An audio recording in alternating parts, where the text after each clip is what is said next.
Tonight, I speak with fire in my heart. I speak because injustice has crossed the ocean. I speak because Somali people, African people are being insulted, targeted, and dehumanized in America. And silence now would be betrayal.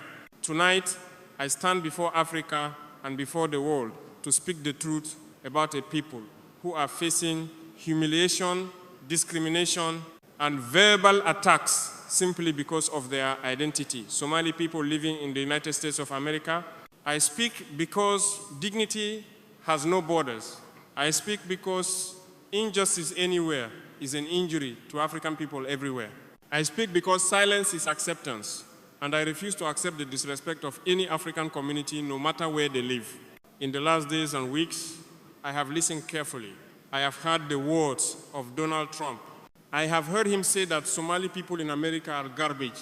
I have heard him say he does not want them in Minnesota. I have heard him say they are fraudsters, criminals, dangerous and unwanted. And I ask myself, how can a leader speak this way about human beings? How can a man with millions of followers use his voice to humiliate a community that has done nothing but work hard, survive, build, and contribute?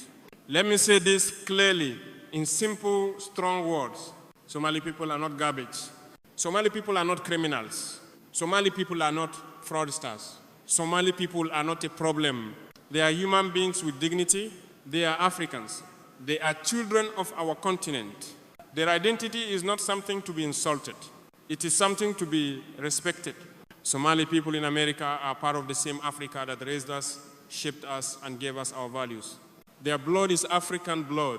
Their courage is African courage. Their resilience is African resilience. And when someone attacks them, they attack all of us. And so tonight, as President of Burkina Faso, I say directly, if you insult a Somali person, you insult Africa. If you target a Somali community, you target Africa. If you call Somali families garbage, you spit on the dignity of an entire continent. And Africa does not accept that. Somali people traveled far. They left home seeking safety, hope, education, opportunity, and a future for their children.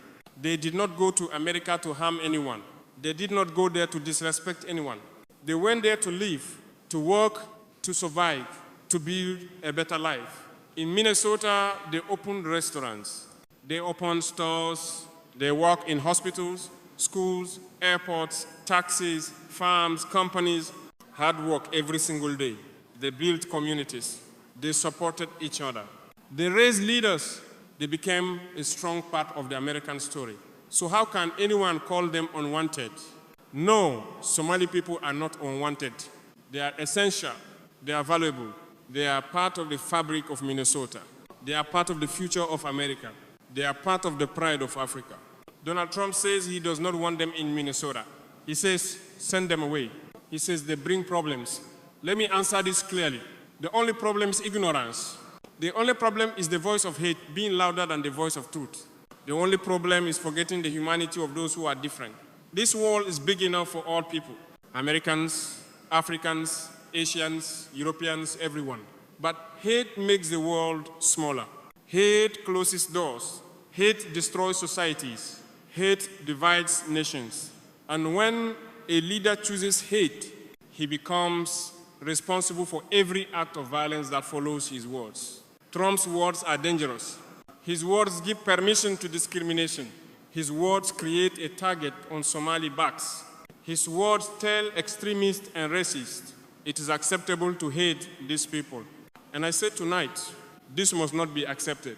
Not by Americans, not by Africans, not by the world. Somali Americans.